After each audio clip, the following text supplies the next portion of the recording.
Hello again. Last week we spent a lot of time talking about yield curves. And now that we're, there was one thing that I promised you that we would talk about that had to do with yield curves that we haven't addressed yet. And what is that?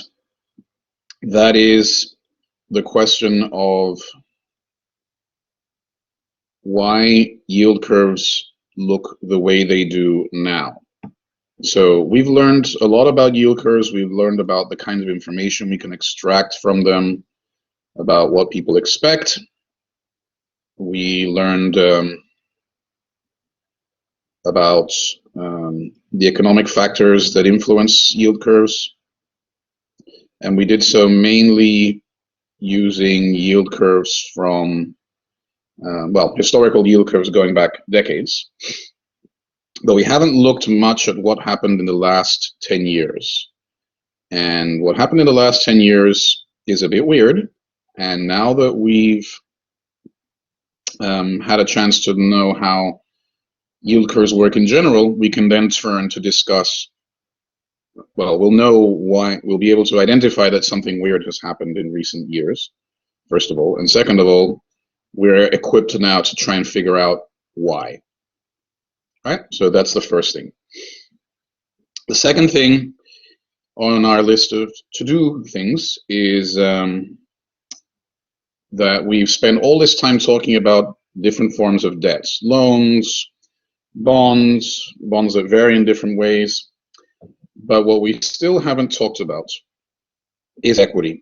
So we want to spend some time talking about equities before our midterm next week. Finally, aside from debt and equity, there's another class of assets altogether, which is called derivatives. Now, we won't have time to complete our discussion of derivatives before your midterm, but at least I want to make sure that you know what they are. And an example, a derivative generally is a contract where one of the parties, instead of delivering money to the other, like you would in the case of a loan or share for that matter, the contract requires them to deliver some other kind of asset. So for example, a forward contract is an agreement that I'm going to give you I'm going to sell you a kind of bond at a particular date in the future at a price that we agree now. Okay. There's also a futures contract that's very similar. It's also an agreement to deliver some assets at a future date at a price that you agree now. The differences between forwards and futures are something that we'll discuss later on. They both lock in basically a price now for some transaction that'll take place later, but there are differences that will take some time to go through. Let's see. Sophia has a question, which is whether derivatives will be on the midterm or only on the second one. Well, we'll discuss what they are and talk a bit about forwards and futures, hopefully, by the time of your exam. But there are many different types of derivatives. There are forwards, futures. There are also things called options, which is the right but not the obligation to perform a transaction in the future at a particular price. And let's see, there are other things called swaps, which we'll also discuss. And remember early in the semester that we discussed the question of mortgage-backed derivatives, mortgage-backed securities, which is when I sell you the right to get the payments from other people's mortgages. So I no longer get the payments from the mortgages, now you did, and I own the mortgage-backed security. Those are also derivatives because they're using, or they're written on basically the mortgages themselves. So there are various examples.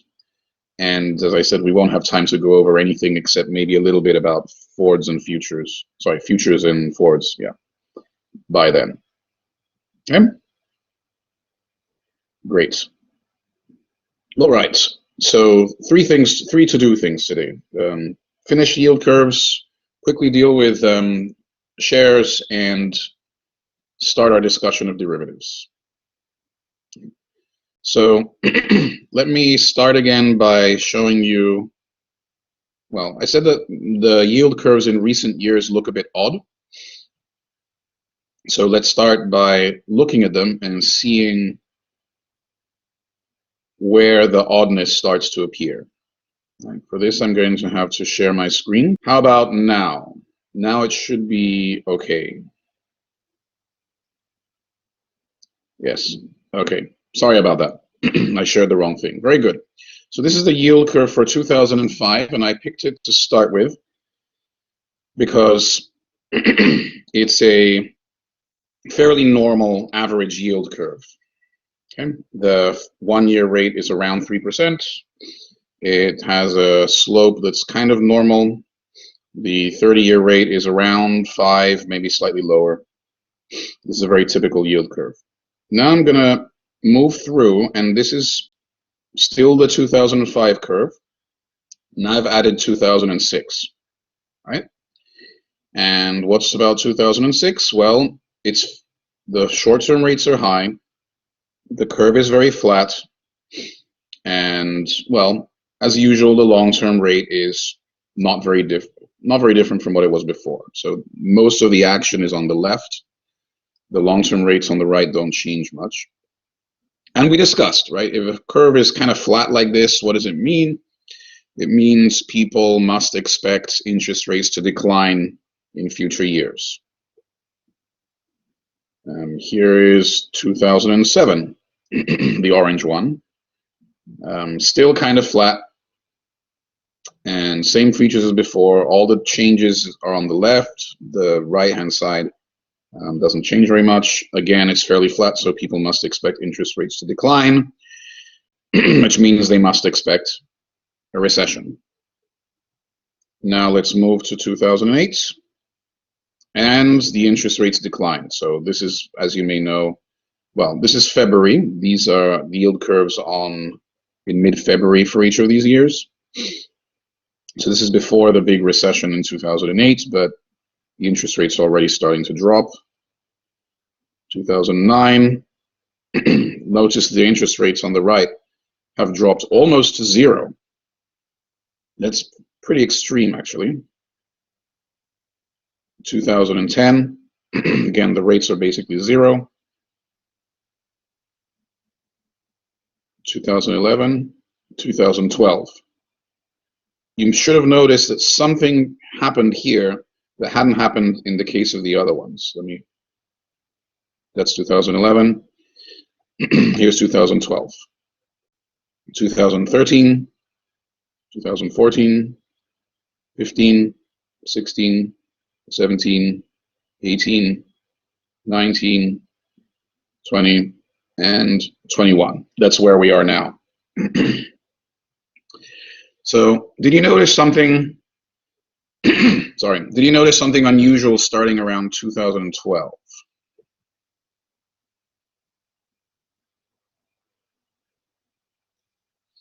Let's see. The long-term rate falls, exactly. Before, the long-term rates were always kind of the same, right? They move, but they didn't move very much. And suddenly, starting 2012, the long-term bonds went down very far. The question is, why? Can we figure out what must have happened if we use what we learned so far before? So to figure out why, first we'll have to figure out why is it that the long-term bond rates usually don't change. And then once we figure that out, we'll know that one of those things that usually keeps it from moving around much must have changed. Right? That's a logical way to proceed. So long-term bonds are usually, remember, higher than other bonds and stable. Why are they higher than usual? They're higher than usual because of this risk premium that we were discussing, because long-term bonds are more exposed to interest rate risk. Second, why are they usually stable? Well, expectations theory, or our broader theory that has the risk premium in it too, tells us that the factors affecting, let's say, 30-year bond rates are the expected interest rates over the next 30 years. Interest rates tend to fluctuate around some range and tend to return to their long-run average. And so over 30 years, the average interest rate is, well, whatever the usual average is. And of course, that doesn't change very much. So, yes, Richard. So I saw a headline the other day that said Swiss 30-year government bond yields climb towards 0%. So they're still below zero, they're negative. And I was just wondering if you could sort of explain the rationale behind negative 30-year bond yields. Sure. Let's get back to that in a sec. Well, we have low rates, right? And their case is extreme, right? If they're I'm surprised their long-term rates are below 30. Are below zero, but presumably whatever we say will apply to that case as well, at least as far as them being low is concerned. Of course, we discussed one reason why interest rates might be very low, which is just that the Fed might have gone in there and started buying bonds like crazy, which of course raises their prices and lowers their interest rates. And so that must be part of it. But our economic analysis suggests that, again, the yield curve isn't just placed there by the Fed, it also incorporates expectations and that people have about the future. So the long-term rate has these two factors. One is the risk premium, and two, the idea that it doesn't move much because over the long term, the rates tend to return to their long-term average. So that means that at least one of those two things must have changed, right? Either the risk premium has disappeared or become smaller, or the long-term average interest rates that people expect rates to go to has gone down, or both, right? That must be what happened. So I'm going to show you my yield curves again, or try to at least. Here are these, let's see, here we're starting 2011, 12, that's where the interest rates start to go down, even on the long end, right? But notice what happened on the left, going back even further. Starting in 2008, 2009, the short-term interest rates have been basically zero this whole time. They start to climb a bit more recently, but then they go down again in 2021. So what have we seen over this period? Over this period, what we've seen is that interest rates have been really low, close to zero for like a decade. Now, if you had correctly forecasted that, or if you believe rather that interest rates are going to stay extremely low for a very long period of time, well, that means that whereas before you thought an average one-year rate was, let's say, 3%, like it was in 2005, given that the Fed is pushing down interest rates, again, not just for a year or two during a recession, but now over 10, 15 years, Well, now your long-run expected interest rates might adjust. If you believe the Fed is going to keep doing that, then of course the long-term rate, the expected rates over the next 10, 20 years should go down, which of course affects long-term rates. So that's one factor, right? The long-term average interest rate that people forecast could have gone down as a result of people observing that the Fed is keeping rates at near zero for the longest time. The other possibility was the risk, right? The interest rate risk that affects long-term bonds. And that's the risk that while you're holding a bond, the price might go down. So you experience a capital loss. Now remember, the price going down is the same thing as the interest rates rising. So the thing that the long-term bond holders are really afraid of is interest rates rising. But again, go back to what we were just discussing. We're observing that the Fed is holding interest rates at close to zero for 10 years now or more. And now, especially with the pandemic, meaning that we're still in economic difficulties, you might reasonably forecast the Fed to continue keeping rates at near zero. And if you expect that the Fed is going to keep interest rates at close to short-run interest rates at close to zero, what does that do to the risk that interest rates might rise? The risk is gone. So there are two reasons why our otherwise weird-looking yield curve makes sense. One is, and they both come from the idea that the Fed has been holding interest rates at close to zero for a long time and is expected to later on. And that means two things. One, your expected long-term interest rate, or your forecast of future interest rates rather, should have gone down. And the second thing is, since you know that interest rates aren't going to move around, there's no risk, no interest rate risk. So we can actually understand this otherwise weird-looking yield curve. It's just that it's with the result of the Fed doing some very unusual things, in this case holding interest rates close to zero for almost a decade. That begs the question, why is the Fed doing that?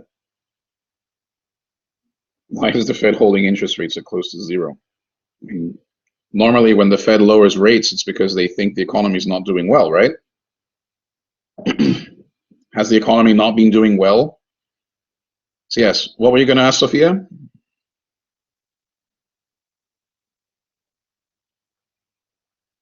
The question of why would the Fed be holding interest rates so low? Yeah. So normally the Fed only holds interest rates low when the economy is in trouble, right? So, well, what's the economy been doing? Here is, you should now be seeing a figure of GDP per person in the United States.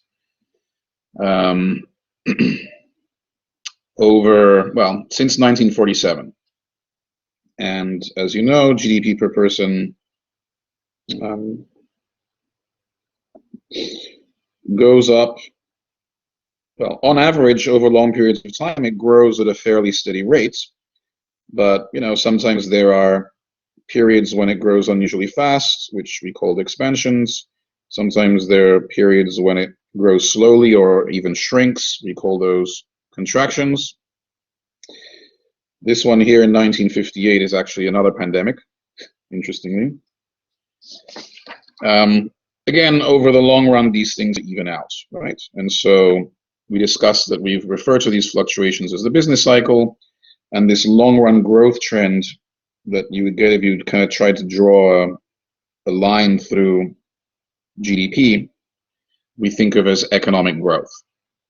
Now let me draw that line. The line that goes through all these fluctuating GDP numbers, at least if I focus on the period up to 2008. So let's see if I can do this. Okay, I'm impressed. I did a reasonable job. Do you see what I'm getting at? Here is the big financial crunch that started in 2008. The economy has been growing since then. But if you think of 2008 as something that, like if you imagine that 2008 hadn't happened, then exactly. In a sense, we didn't recover from that recession. I mean, we recovered in one sense because, again, the economy is growing again, but it never got back to where it would have been otherwise. Whereas in all these other recessions, because you can kind of draw this line through them, you can say that the economy, in some sense, recovered.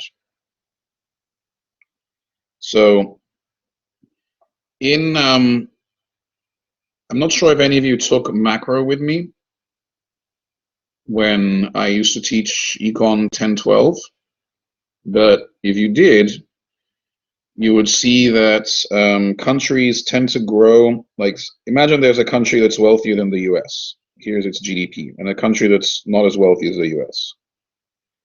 Countries tend to grow at roughly the same rate.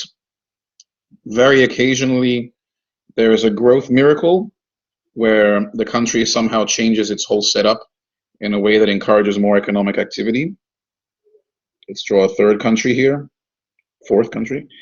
And let's say at this date there were some reforms that somehow improved economic efficiency, then the country grows faster for a while until it eventually settles down at on a new path, let's call it, that corresponds to its level of efficiency. The reverse can happen as well.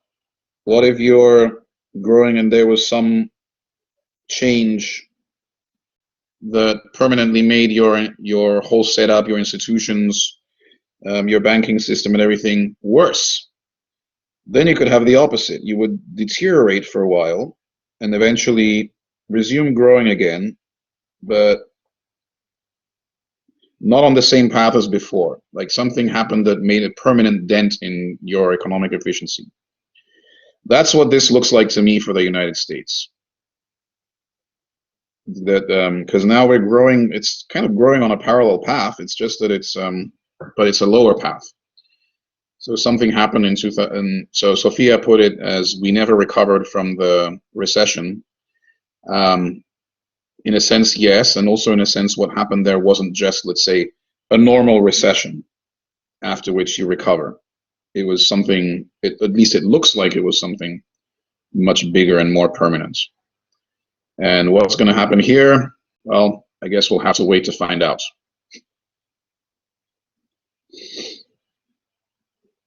But yes, that's exactly right. As Sophia put it, in a sense, we never recovered from the 2008 recession. Not a comforting thought. And again, if you look again at the, let me see, can I do this? If you look again at the yield curve for 2021, remembering how low the interest rates are, long-term rates are 2%. Whereas before, remember the 2005 curve, the interest rates are somewhere between 4 and 5%, normally, the long-term rates. And now they're 2. So it would seem that people believe that the Fed is going to continue to keep interest rates low for the foreseeable future.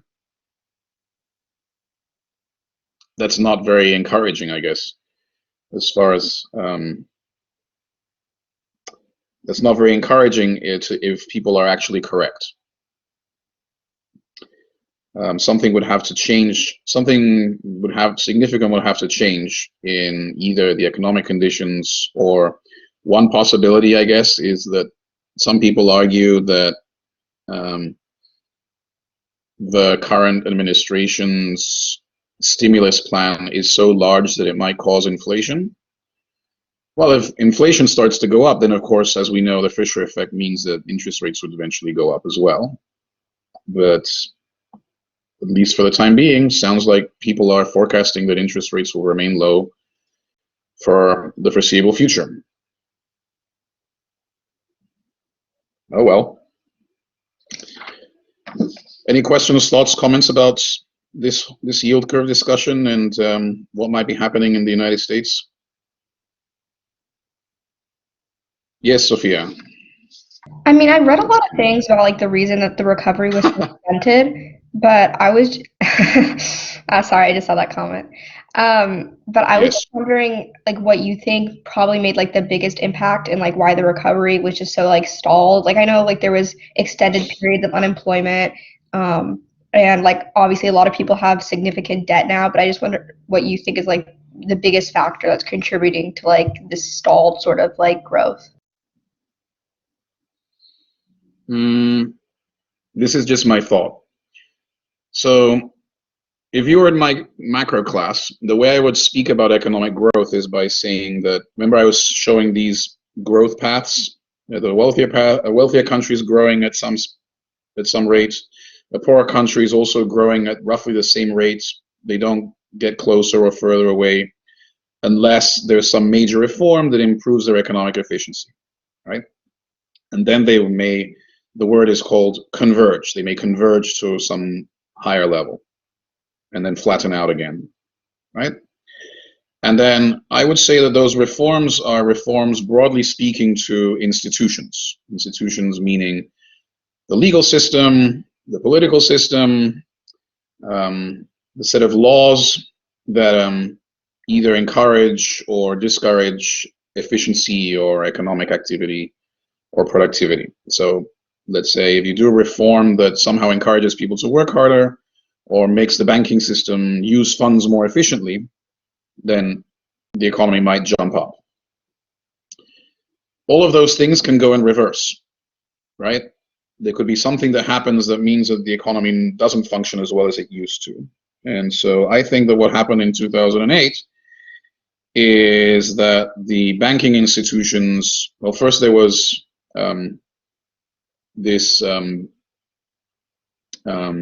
there was almost a banking collapse, but I would argue the job of financial markets is to identify good, to take funds from people that don't need it and invest them, so to speak, in productive activities. So it has to be able to, the people who work in the banking system need to be able to identify good projects, identify their risk, and make judgments accordingly, right? A good project is worth funding even if it's risky. A project that's not very profitable might still be worth funding if it's not too risky, things like that. But a risky thing with that isn't going to pay you much isn't worth doing, right? So I would argue that the banking system, because the interest rates have been held so low for so long, is no longer doing a very good job of that. Because your, let's say, long-term bonds usually are associated with high risk, and then your ability to, and then investments in risky things would be some, there's some spread over whatever the long-term bond is. But now those things are really low, right? So now you're investing in risky projects that aren't necessarily very profitable. They're only profitable because the long-term rates are so low. And so I think that the financial system, as a result, maybe, although there are very productive innovations happening in the economy, I think it's the low rates are allowing the banking system to continue to funnel money into things that aren't really going to pay off in the long run. And I think as those things accumulate, the economy is getting dragged back. Does that make sense? That's what I think is going on. C'est la vie. And as Marshall says, yes, how lucky are we to live through 2 deep recessions in a decade? Well, what can I say? I guess we're all in the same boat. Let's enjoy while it lasts. So, in any case, that's what I want. This actually leads nicely into the next discussion, which was precisely about the other kind of assets that we haven't talked about yet, which are shares, or I guess more broadly, whoops, sorry, something wrong there. More broadly, equity contracts. You'll see why it is that this is connected in a second. So, equity is unlike debt. In the case of debt, the payments are fixed, right? You lend me $1 million, I pay you back $1.1 million. We've already pre-agreed on the size of the payments. But in the case of equity, the payments are different. In that case, the payments depend on the profits of whatever it is that I'm doing with the funds that you're giving me. I'm going to refer to it as, to me, the one who got the money from you, as the borrower, but of course, we don't usually use that term in the case of equity. It's the person who's receiving the money up front. And of course, the examples are, and I'm just going to continue with this going forward, shares or common stock.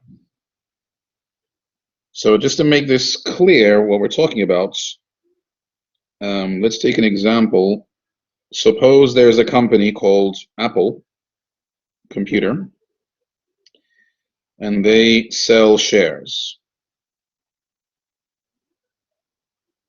Let's say they sell 1 million shares. The way it works is that the owner of one share gets 1/1,000,000th of the profits of Apple Computing. That's a sense in which the payments are not fixed. They depend entirely on whether or not the firm is able to generate any profits. And by the way, a payment of the profits to share owners is called a dividend. So dividends are the payments themselves that the company makes if and when it has any profits. All right? Now, the next thing is to think about how it is that share prices might be determined. Of course, they're determined by demand and supply, but the question is, what are the factors that the buyers and sellers would have in mind when buying or selling shares? Of course, the answer is, what is the benefit that you get from having a share? The benefit that you get is that you might get dividends payments. So what determines how much you might want to pay for a share? It's how much you expect the dividends to be. And of course, what affects how much you expect the dividends to be? Well, how profitable you think Apple Computer is going to be in the future. Let's make that a little more concrete, because this already gives us some intuition, right? It means that if anything happens that improves your forecast of the profits of Apple Computer, you're going to want to buy more of it, and so its price should rise. If anything happens that makes you believe Apple Computer is going to have fewer profits in the future, let's say one of their competitors succeeded at something, or maybe the economic outlook just doesn't look as good as it used to, then you expect fewer profits at the firm, which means lower expected dividends, which means the thing isn't worth as much. The shares aren't worth as much. So that intuition is already there, but let's be a bit more concrete. Let's say I'm thinking of buying shares in Apple Computer. And why do I do it? It's because I think that sometime next year there are going to be some dividends. So I have some forecast of what the dividends are going to be next year. Let's call them D 2012. Sorry, 2022. Those are the dividends that I expect I'm going to get paid next year if I buy this thing. And let me put a little E there. What does the E refer to? Expected, because I don't actually know if they're going, well, I have some forecast of the dividends, but I don't know for sure what they're going to be. And then, of course, if I own shares of Apple, I'm not just going to get dividends next year. I'm going to get dividends as long as I hold the contract.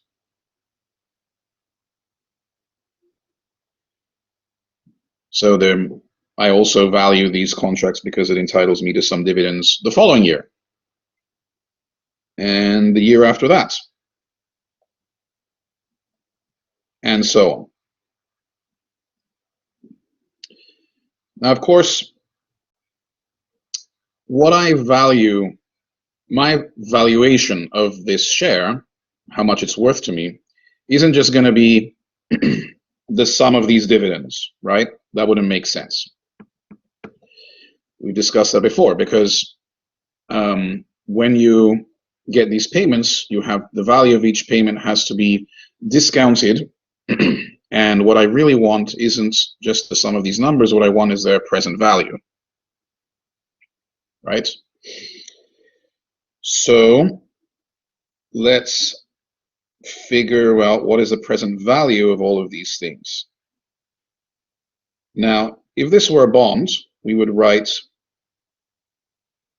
I here, right? But then it's not true that the interest rate that I want to discount these shares with is just, let's say, the 1-year bond interest rate. Let's say the 1-year interest rate on US government bonds. Why not? Well, we were just discussing. These contracts are risky. You don't know how much the dividends are going to be in advance. Again, you can have some forecast, but there's a whole range of possible outcomes. Depends entirely on the profits of this company and on whether or not they decide to pay any dividends at all. So in the textbook, it doesn't write I here to discount these dividend payments. It uses another thing that it just calls K, which is defined as the discount rates that corresponds to shares. And as discussed, this isn't the same as the regular 1-year interest rate because they are risky.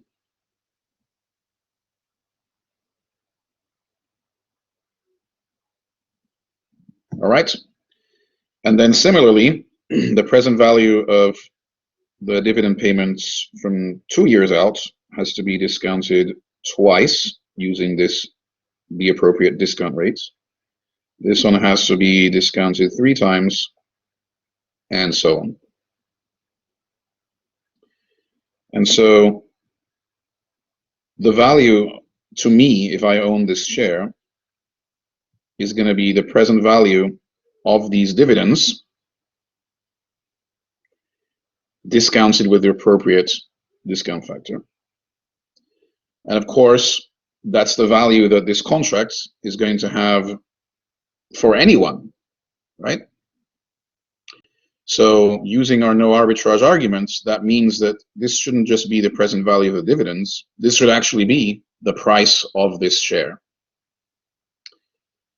So this model that the price of a share should equal the appropriately discounted expected dividends over the entire future, right? Because this goes on and on and on. Of course, maybe if you forecast that this company is going to die in 200 years, then it'll stop after 200 terms. But again, this is uncertain, right? So in principle, this sum goes on forever. I guess the last numbers won't really matter much anyway because they'll be so heavily discounted. But in any case, this theory that the price of a share should equal the discounted stream of dividends is called the generalized dividends valuation model.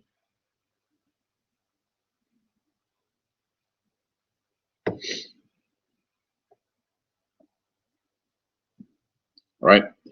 So in a way, all we did is apply the present value formula to the expected dividends, and then add this idea that because they're risky, we may want to call the discount rate something else because it's not just the interest rate. These are risky contracts.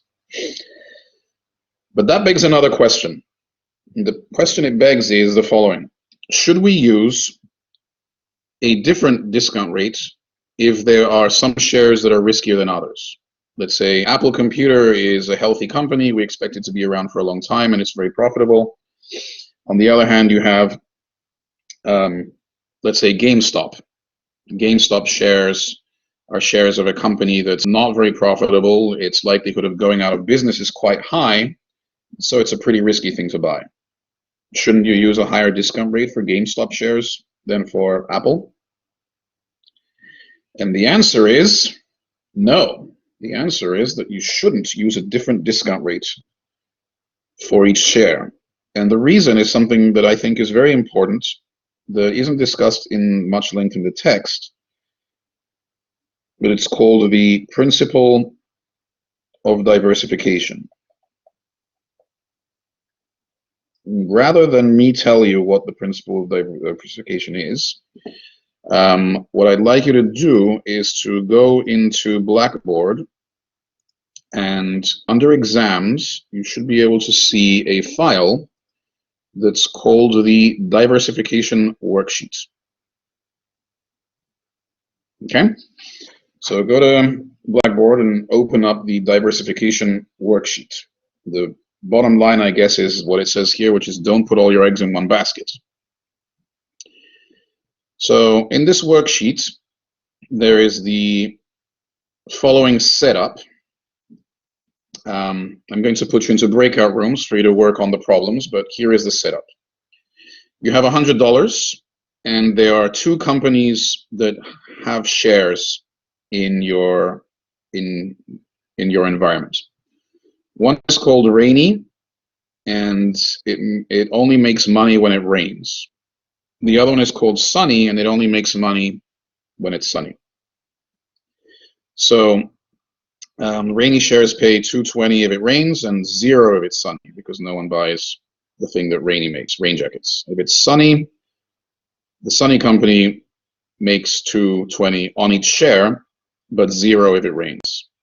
And the chance of rain is 50%. So 50-50. If it rains, one company makes money and the other one doesn't. If it's sunny, their positions are reversed. Okay? So let me see. So what it's going to ask you is about how much you expect to make under each of these scenarios and how risky each scenario is. So let me put you here in. So it's not.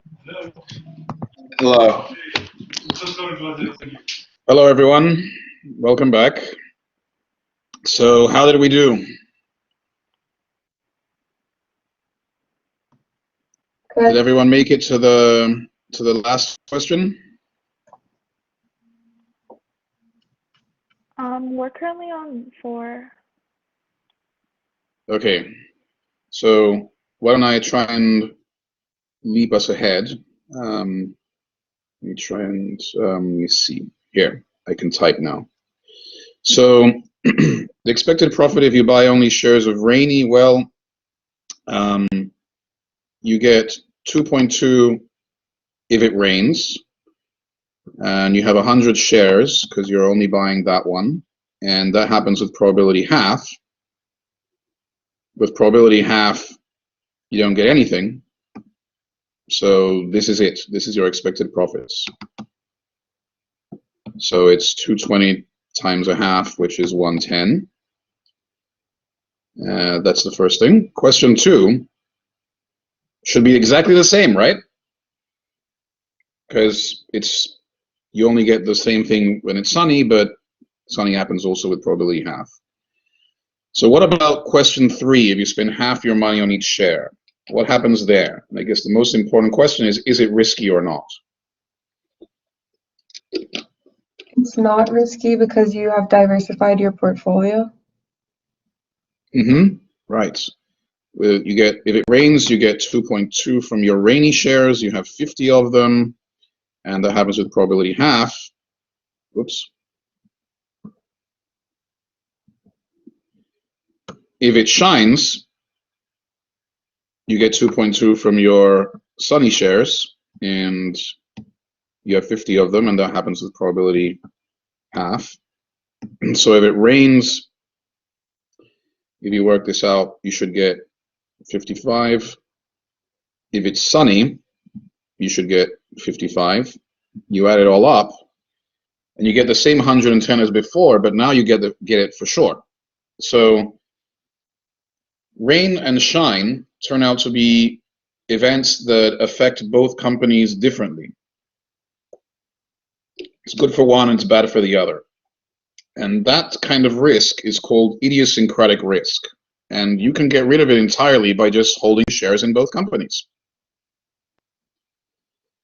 Now, here we change the setup and introduce the possibility of snow. What is the expected amount that you're going to get in a rainy day? Now it's a bit different. It's same 2.2. In this example, you're holding all the shares, so it's times 100, and the chance of rain is 5/11. If it's sunny, you don't get anything. And if it's snowing, you don't get anything. So this is your expected profit. You should get 100. And if it's sunny, it's the same thing. And here's question 5. Again, if it's sunny, you get 2.2. You're splitting your money, so there's 50 of it, and the probability of sun is 5/11. If it rains, it's 2.2 again times 50, because you have 50 of them, times 5/11, which is the chance of rain. And if it snows, what do you get? 0. And again, that should also add up to 100. As before, rain and shine are events that affect the two companies differently, so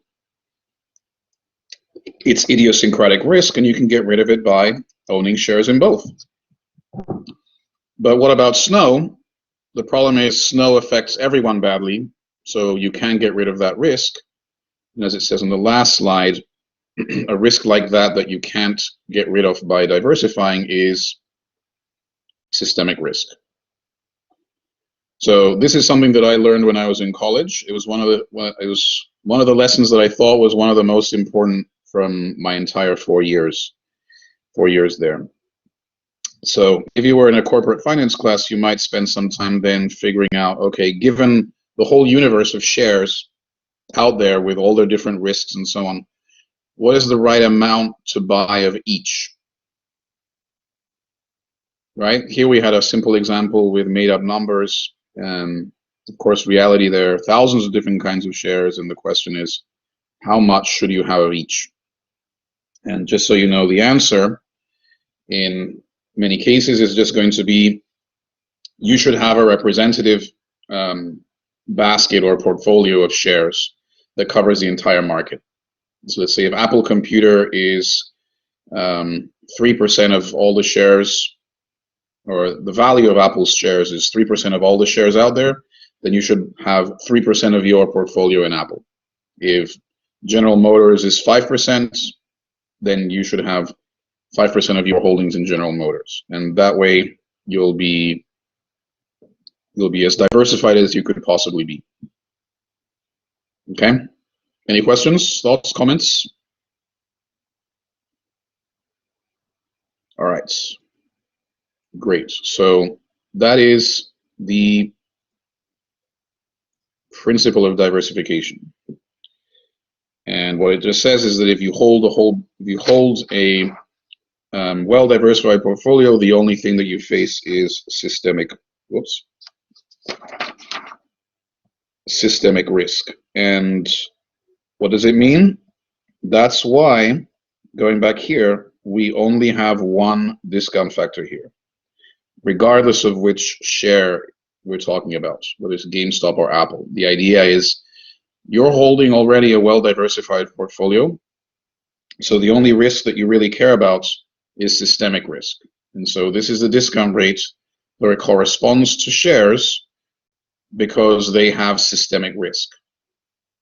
And if you have an idea of what the systemic risk is, that should tell you what is the value of this K thing that you need to discount shares.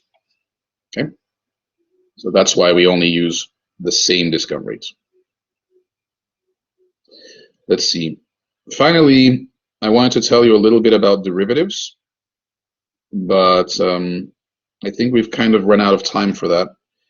I guess the main thing to say is, well, I can write a little bit just to make sure that the topic is introduced. So derivatives, I told you broadly what they are. There are notes on this on Blackboard under documents, I think. They're contracts where what you're delivering is not money, it's some other asset. And I told you about a specific example, which is the Ford. Let me see, someone just entered something in the chat. This might be on it, but if there's anything on derivatives on the midterm, it's only going to be about Fords or something else that's almost the same called futures. And this is just an agreement to sell or buy. Of course, if one person is buying, someone else is selling an asset at a future date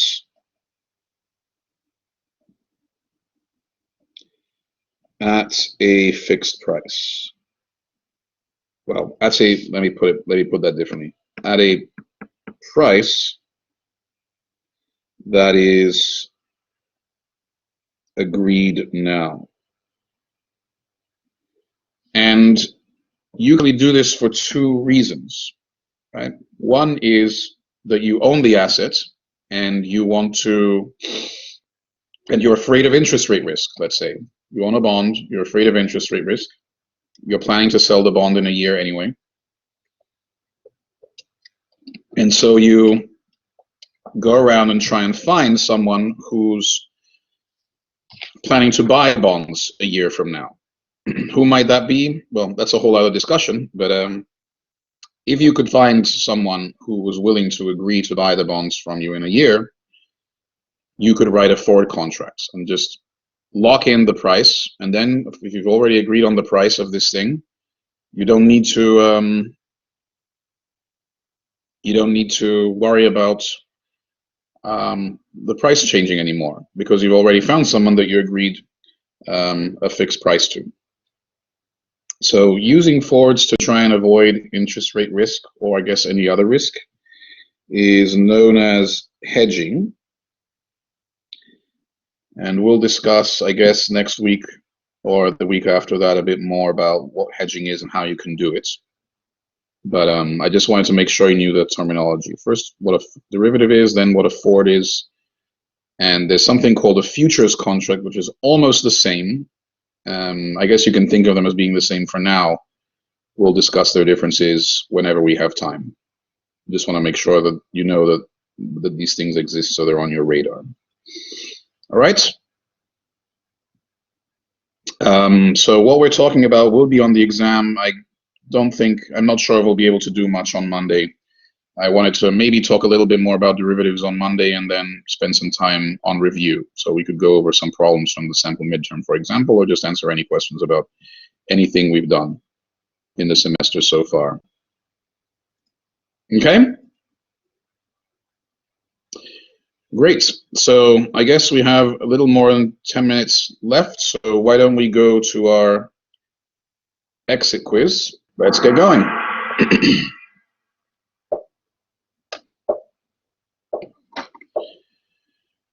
All right, first question. Shares are a form of what? Debt, equity, derivative, or bond?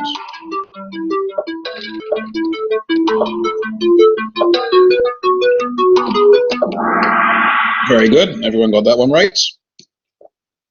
Meher is in the lead. Very good. Second question. A payment of profits that a share owner receives is what? A valuation, a dividend, a coupon, or an interest? Very good. Eamon's taken over the lead. When should you use the same discount rate for all shares? If you intend to buy only one, if the yield curve is flat, if interest rates are low, or if your shares are well diversified.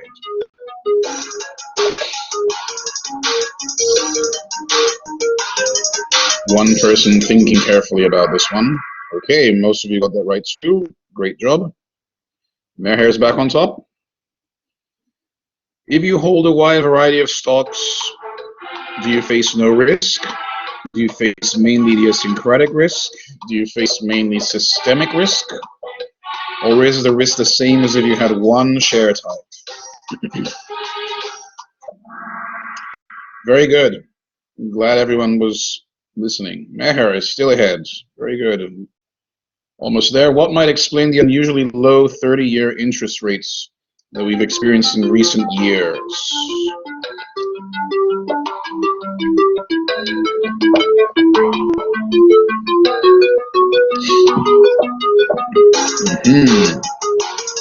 What must it tell us about people's expectations?